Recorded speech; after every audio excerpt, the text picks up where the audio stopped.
Meron tayong tinatawag na special modes of payment.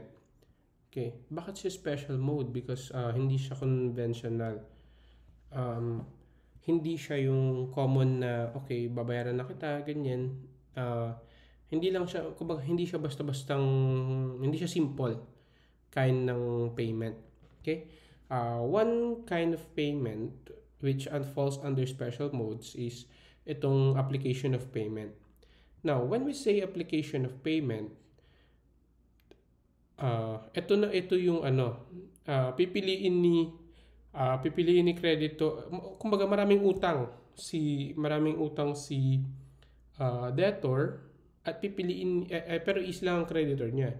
At pipiliin niya kung saan ibabayad yung perang kung saan ibabayad yung pera na binigay or yung performance na yung thing na subject ng obligation. Okay. Dito generally applicable lang to sa utang. So application of payment is where designation of debt to which payment must be applied when the debtor has several obligations of the same kind in favor of the same creditor. Okay. Kumbaga dito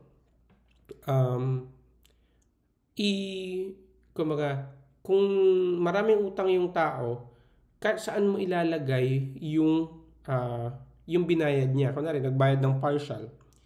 Saan mo nagbayad ng magkano? Saan mo ilalagay ngayon yung ano niya, yung payment? Okay? Itong right na to belongs to the debtor. Sino ba ang may it belongs to the creditor rather. Sino ba ang may karapatan na allocate kung saan niya ilalagay saan niya ilalagay yung binayad ng tao? Okay, the requisites are there is one debtor and one creditor. Kumbaga ang involved lang dito, iisang tao, iisang nangutang at iisang nagpautang. Okay, but yung requisite number 2 is two or more of the same kind. Kumbaga, two or more debts of the same kind. Kumbaga, may utang si isang debtor, kung maraming utang si debtor kay creditor. Okay?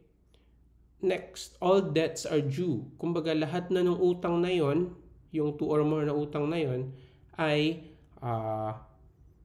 due na lahat. Kumbaga, dapat nang bayaran. Lahat.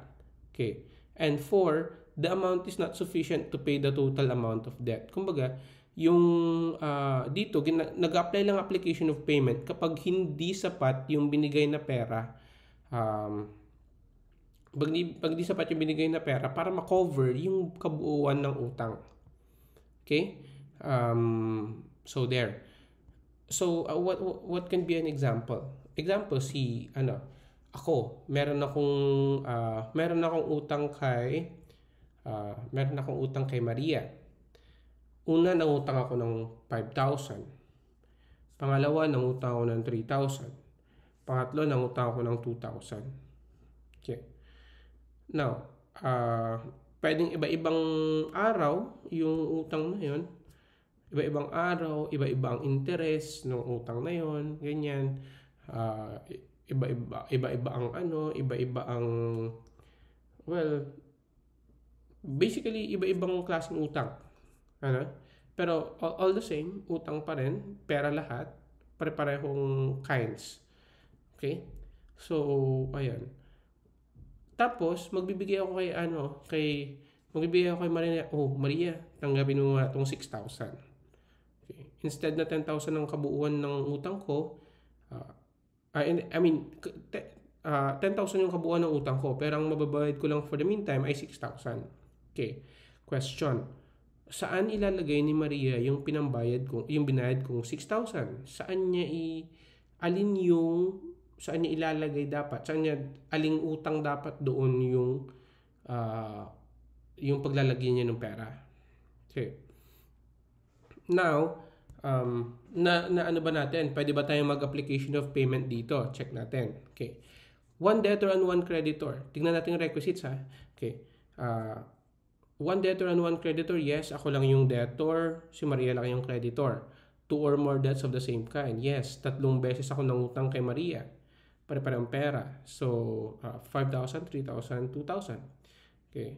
Two or more debts of the same kind? Yes. All debts are due. Well, kailangan ko nang bayaran lahat ng utang ko kay Maria, so yes. And four, amount not sufficient to pay the total amount of debt. Sapat ba yung pera ko para bayaran lahat ng utang ko? No. Kulang pa actually ng 4,000. So, hindi sapat. So, here, pwedeng mag-apply yung application of payment. Okay? So, Maria has the right to apply my payment sa kung anumang utang, usually yung yung paglalagyan niya ng perang binayad ko. Now, generally, if of course we can agree, Maria and I can agree kung saan nilalagay yung pera, pero there are rules under the civil code. Kung paano dapat i-determine kung saan muna ilalagay yung perang yon. Now, yung other rules dyan nakalagay is first, may mali dyan, interest first before principal. Kumbaga, yung sa application of payments, kumbaga kung ano muna dapat yung bayaran, yung ano muna, yung kung may interest, yung interest muna bago yung principal. Okay? And also, I think this is the most important part of this application of payment is kung ano yung most onerous muna. Okay? What do you mean by most onerous? Kung ano yung most prejudicial to the debtor. Kung ano ba yung pinakamabigat doon sa mga utang na yon. Mabigat in a sense na matagal na siyang paso or mas malaki yung interest niya, mga ganyan, lumalaki yung interest niya lalo, mga ganyan, pinakamatagal na utang niya, ganyan.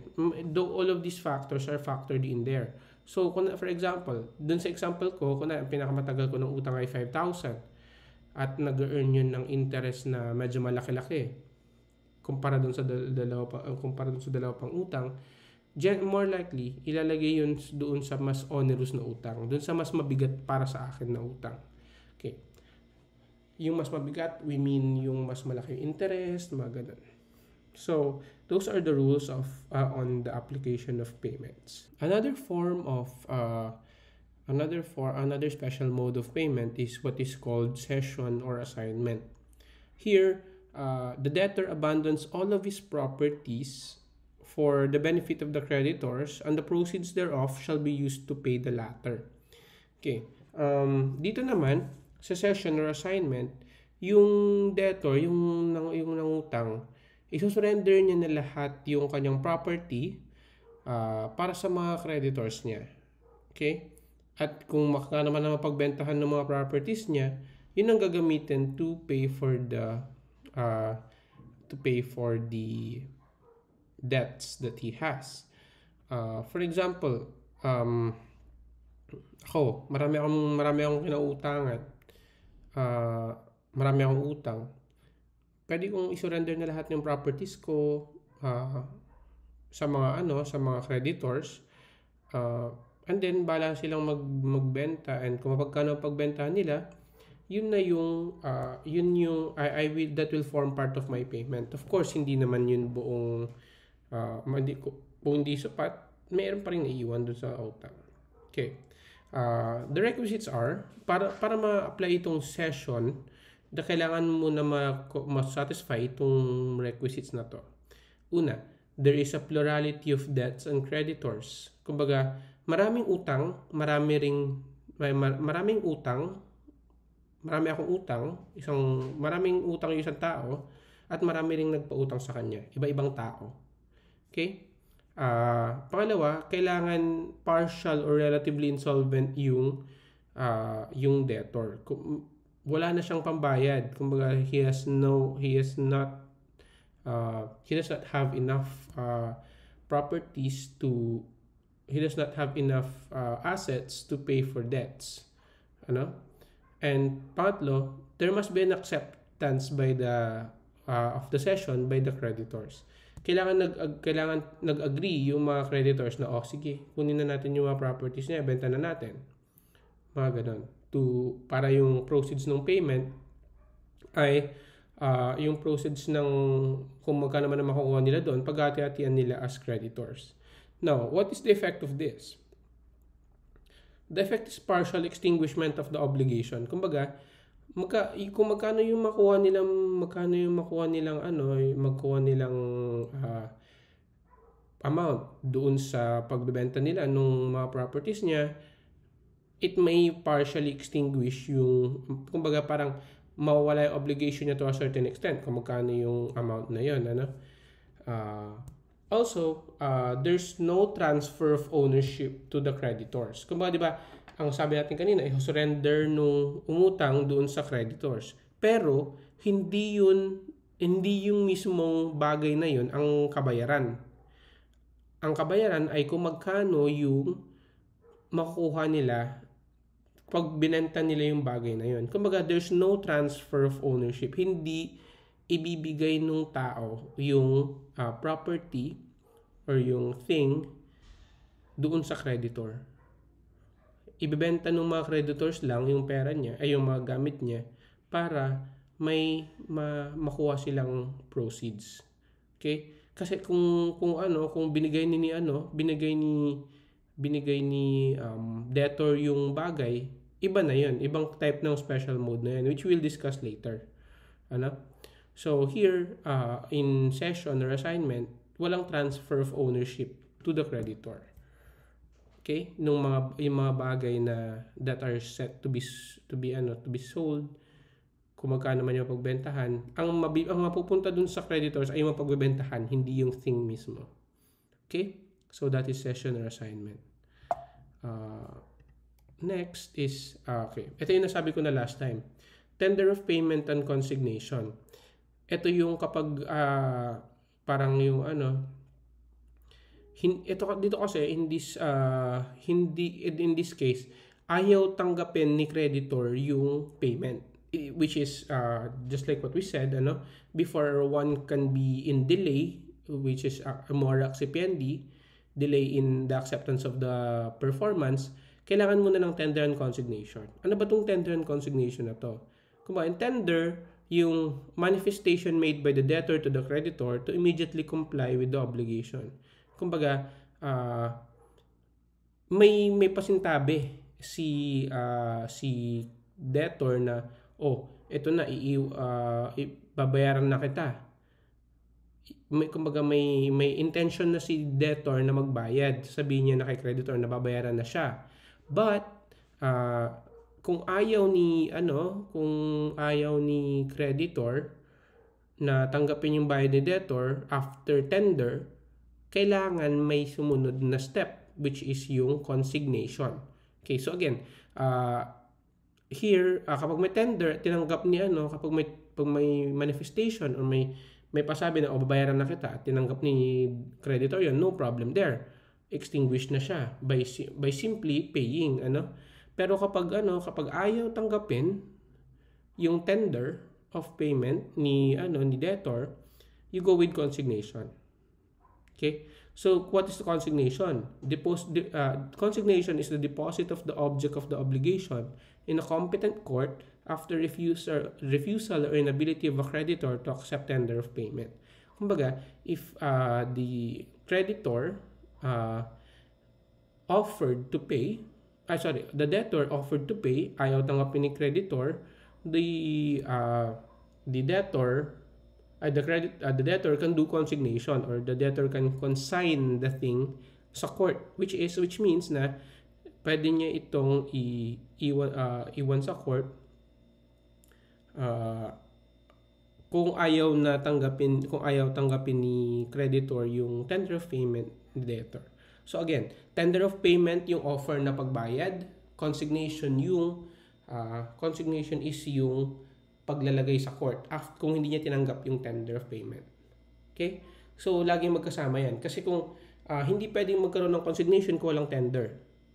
Okay? And for it to be a special mode of payment, kailangan yung tender merong consignation. Kasi otherwise, if there's a tender and there is acceptance na, tinanggap na ni creditor, there's no problem already there. The payment is already made valid. The payment is already valid. Okay, next is what we call dation in payment. This is another special mode of extinguishing obligation, or what we call dasyong Empargo. Okay, here in dasyong Empargo, there is a transmission of the ownership of a thing by the debtor to the creditor as an accepted equivalent of the performance of the obligation.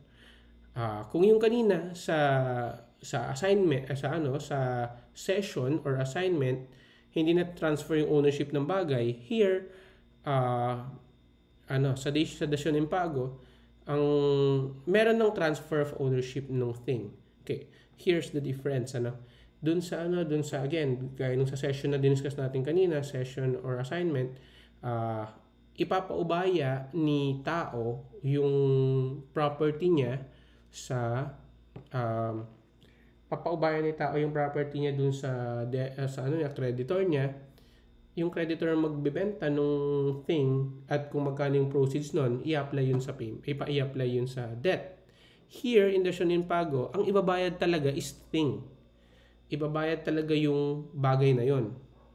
Okay, in lieu of pera. So kung hindi kita mabayaran, binigyan kita ng piece of land or binigay ko sa yung laptop ko, that is dasyong Empargo. There is a transfer of ownership from me to you as my creditor. Whereas in yung session or assignment kanina, again, ipapasa ni debtor kay creditor pero hindi yung ownership. Kumbaga, binibigyan niya lang ng sinosurrender niya lang sa creditor para maibenta ni creditor yung bagay. At ang binibigay ni debtor doon ay yung proceeds ng sale. Kumbaga pag binenta yung bagay, magkano ba yung babalik? Yun yung binibigay ni debtor, yung perang pabalik. Here, yung mismong bagay ang tinatransmit as payment. Okay? This is very common kapag sa mga rural areas, wala silang maibayad, bibigay yung kalabaw, bibigay yung lupa, mga ganyan as payment. That is dasyong Empargo. Okay? Now, in dasyong Empargo, para siyang sale. Kumbaga, parang binenta ng tao yung bagay na pinambayad. For example, ako, as payment for my utang, binigay ko sa iyo yung laptop ko. Now, in truth, in essence, para siyang sale kasi parang binigay ko sa yung laptop, binigyan mo ako ng pera. Pero dahil nauna ko nang nakuha yung pera, hiniram ko sa iyo at di kita mabayaran, yun na yung kabayaran nung binigay ko sa yung bagay. That is what we call dasyong Empargo. This dasyong Empargo is really interesting, but I think this is enough for you to move ahead. If you have questions, you can always ask naman.